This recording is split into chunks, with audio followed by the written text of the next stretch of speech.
Selamat pagi pemirsa, apa kabar Anda di pagi hari ini? Senang sekali saya Graciela Taimei dapat menjumpai Anda dalam Berita Papua. Sejumlah berita menarik dan teraktual telah berhasil dirangkum tim redaksi kami. Berikut 3 berita utamanya hari ini.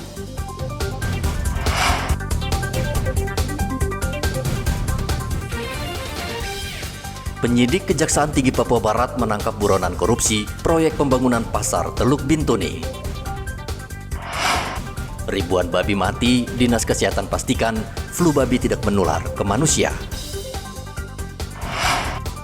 Panitia pemilihan distrik di Kabupaten Kepulauan Yapen dilaporkan ke Bawaslu karena saksi partai dan caleg tidak diberikan berita acara rekapitulasi.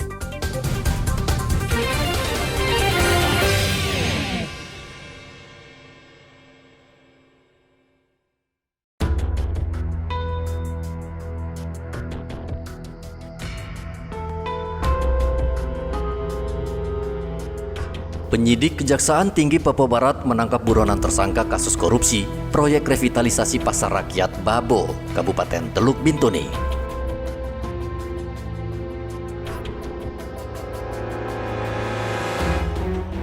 Kejaksaan sudah 5 kali memanggil JB yang merupakan kontraktor namun tersangka malah melarikan diri. Penyidik Kejaksaan dikerahkan untuk memburu tersangka hingga ke Pulau Jawa. Selama 8 bulan buron, ia akhirnya ditangkap di Makassar, Sulawesi Selatan.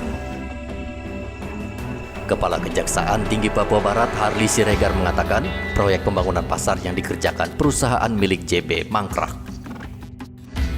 Pencarian ke berbagai tempat, ya, di Bogor, di beberapa tempat di Jawa Barat, ya, di Bombana, di Mamasa, dan pada tanggal 24 kemarin terindikasi yang bersangkutan berada di Makassar. Kita tim secara sigap berkoordinasi dengan AMC, Kejaksaan Agung dan juga Kejaksaan Tinggi Sulawesi Selatan, dan yang bersangkutan berhasil kita amankan. Sebagaimana kita ketahui dalam perkara ini 3 orang sudah diproses, bahkan sudah ada yang berkekuatan hukum tetap atau inkrah ban hewesde. Nah, sehingga penyidik pada kesempatan ini akan berketetapan untuk melakukan tindak lanjut proses hukum kepada yang bersangkutan. Karena kita tahu dari anggaran 6 miliar itu 3 miliar lebih menjadi kerugian keuangan negara. Dan yang bersangkutan memiliki peran yang cukup kuat dan aktif. Karena sebenarnya yang bersangkutan tidak dalam posisi sebagai pengurus proyek. Bukan sebagai PPK, bukan juga sebagai PP SPR, dan bukan juga sebagai kontraktor. Karena kalau tidak salah jabatan beliau itu dulu hanya anggota DPR, ya, DPRD. Nah, tetapi dia sebagai orang yang tidak berwenang berhak ikut serta dalam proses rekayasa terhadap pelaksanaan pekerjaan proyek.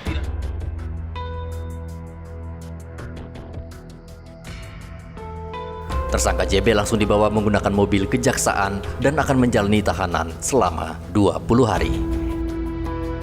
Edi melaporkan dari Manokwari, Papua Barat.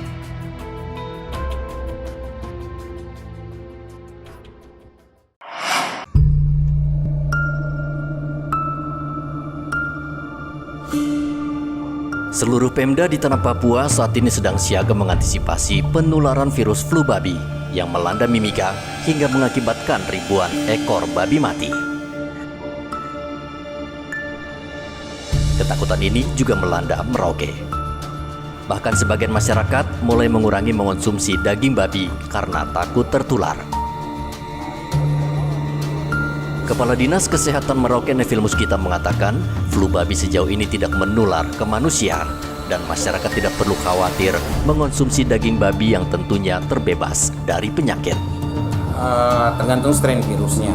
Ya, kalau yang terjadi misalnya diduga itu yang flu babi Afrika, itu sampai dengan saat ini belum ada bukti penularan dari hewan ke manusia. Jadi potensi penularan ke manusia itu sangat rendah, atau sampai dengan saat ini data tidak ada penularan ke manusia. Sehingga masyarakat tidak perlu khawatir terkait penularan flu babi ini ke manusia. Yang penting saya pikir pola hidup bersih sehat, misalnya untuk makan misalnya, ya tentu saja ya makanan harus dicuci dengan bersih, gitu aja sebenarnya. Dinas Kesehatan menganjurkan masyarakat jika ingin mengkonsumsi daging babi atau makanan apapun, sebaiknya dibersihkan lebih dahulu, lalu memasaknya dengan benar-benar matang agar bakteri atau virus mati. Sementara itu di Mimika, Papua Tengah, peternak babi meminta kompensasi dari pemerintah karena mereka merugi. Peternak babi sudah melakukan berbagai upaya, namun ternaknya tetap saja mati terpapar virus flu babi. Peternak meminta pemerintah mengganti biaya yang mereka keluarkan selama beternak karena mereka saat ini sangat merugi. Angka kematian ini sangat cukup besar dan perhitungan sekarang mungkin angka kematian babi di Kota Mimika sudah setiap harinya sudah ada sekitar 500-an lebih per hari. Kalau saya sih, kalau di kompleksnya saya mungkin sudah, karena di kompleksnya saya sekitar 85% peternak, kemungkinan sudah masuk di wilayah kami sudah sekitar 50, mendekati 50 per hari. Kami peternak berharap agar supaya pemerintah bisa memperhatikan kami juga, minimal ada kompensasi dari wabah ini khususnya bagi peternak. Karena khususnya di wilayah saya itu peternak segala upaya sudah dilakukan, sudah dibikin kandang, itu sudah dipasang kelambu, bahkan kami saja sama peternak mengatakan setan pun tidak bisa masuk dalam kandang, apalagi angin. Bayangkan saja sampai bahasa-bahasa seperti itu kami munculkan di tengah-tengah kami peternak untuk saling menyenangkan hati saja. Jadi begitu bikin pengasapan, jadi serbuk kayu itu kami bakar di pinggiran kandang. Dan itu juga ada penyuntikan vitamin. Nah, itu yang langkah-langkah kami lakukan. Pemerintah daerah terus berupaya mencegah virus tersebut agar tidak menyebar. Langkah yang dilakukan pemerintah adalah dengan memberikan suntikan vitamin, serum konvalesen, serta beberapa obat suntikan untuk mencegah ternak babi warga agar tetap sehat. Muhammad Ridwan dan Igobat Momolin melaporkan dari Merauke dan Mimika.